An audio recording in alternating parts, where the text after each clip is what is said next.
Well, hey there. This is the video for the market events happening the week of January 23rd through the 27th.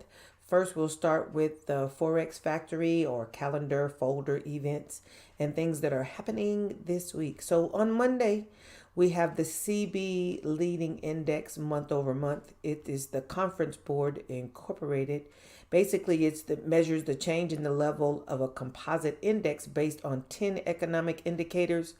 This index really doesn't have a great impact anymore because many of the indicators that are used in this index have already been reported someplace else. But it is designed to predict the direction of the economy. It's a yellow folder on Monday at 10 o'clock in the morning Eastern Time.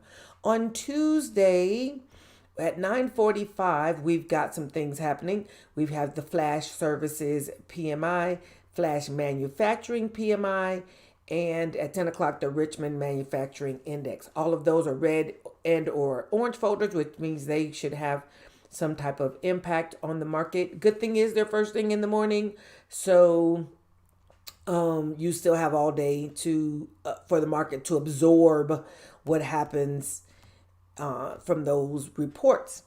On Wednesday, we have the crude oil inventories, low impact, basically at 10:30. Just let you know what are we doing? Like, where's our crude oil? Like, how much do we have?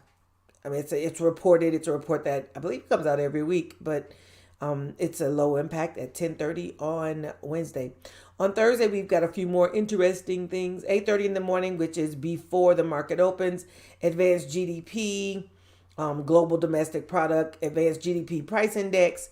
You have core durable goods, durable goods orders. Unemployment claims comes out. That's always, well, it says it's orange impact, but I feel like it has a bigger impact than that. Goods trade balance and preliminary wholesale inventories month over month.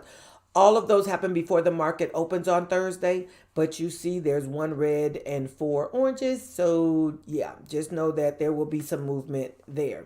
10 o'clock in the morning, which is after the market is open, we have new home sales. That report comes out at 10 o'clock. It's an orange folder because new home sales is definitely an indicator, if you want to call it that, of what's going on with the economy when people are not buying new homes or just kind of sitting on, a home is a very big purchase. If people are sitting on that money or, staying where they are and putting their money into their current homes, that could be an indication as to what the state of the economy is. At 10:30, we also have the natural gas storage report that comes out. It's in yellow folder. And then on Friday, we have core PCE price index. It's a red folder. Let's see what that talks about. The change in the price of goods and services purchased by consumers, excluding food and energy, right? It's the Federal Reserve's primary inflation measure. Inflation is important to the currency valuation because rising prices lead to central bank to raise interest rates out of respect for their inflation containment mandate. I mean, I don't know anybody needs to tell you that we have some inflationary prices going on because, I mean, shoot. And you'll see all the jokes about the eggs, but if you've been to the grocery store, you know that the prices are crazy. So PCE stands for personal consumption expenditures, basically things that people are using at their houses. Alrighty, so then this is 8:30, so it's before the market opens. Red folder, yellow folder, personal income, personal spending month over month. Those two happen also before the market opens. And then at 10 o'clock, we have pending home sales, revised University of Michigan consumer sentiment, and the University of Michigan inflation expectations. Those are orange folders as well. Fridays are always, there's always a lot happening on Fridays.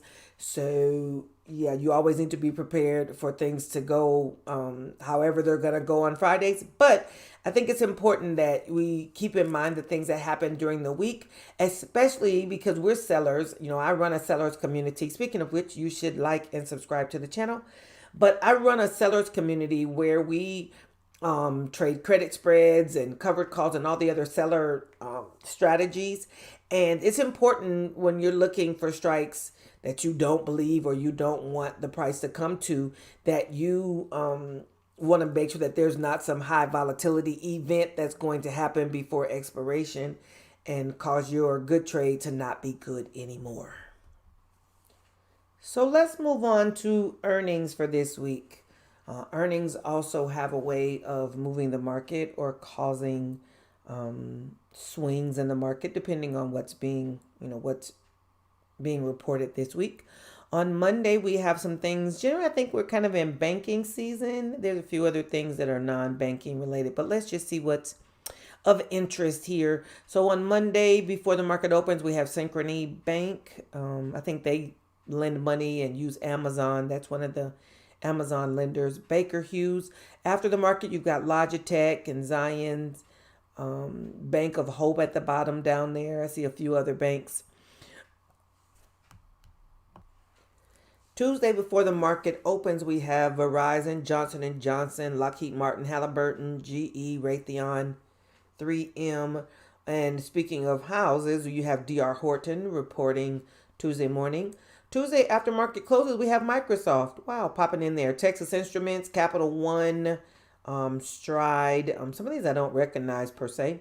Wednesday before the market opens, we've got Boeing, AT&T, Progressive, Abbott, which I think is like pharmaceuticals, Hess, ADP, Next Era Energy. After the market closes, you have Tesla, ServiceNow, IBM, Wolfspeed, saying CSX, and Seagate. Thursday before the market opens, we've got some airlines, American and Southwest. You've got a MasterCard coming in there. Nokia. I didn't really know Nokia was even still trading. JetBlue, Northrop Grumman, and after market closes, you've got Intel, Visa, Weyerhaeuser. I used to work for Weyerhaeuser. Eastman. I guess that's the Kodak people. Wow. And then Friday before the market opens, we have Chevron, American Express, HCA Healthcare. And that's all the ones I recognize there. So anytime that you have earnings happen, the companies have anticipated what their earnings will be. Many times that the actual earnings match, and sometimes it don't. Sometimes they beat it or they don't. And this environment we're in right now with our economy makes it really difficult for a lot of these companies to report good earnings. And what we've been seeing, of course, is a lot of companies or several of the big boys are starting to lay people off. Trying to preserve their bottom line. So we definitely have to take all those things into account, even as some of these smaller companies, and maybe they're not so small, but these companies report their earnings, but earnings can move the market. So you want to be mindful of that, especially if you're trading any of these companies or you own stock in some of these companies. You want to be, prepared to watch their earnings and see how that affects whatever trades that you have going. All right. Okay, I believe that's going to wrap it up for this week. This is what's set to happen in the market the week of January 23rd. Be sure to like and subscribe to the channel and check us out at educator2trader.com. All right. See you soon. Bye.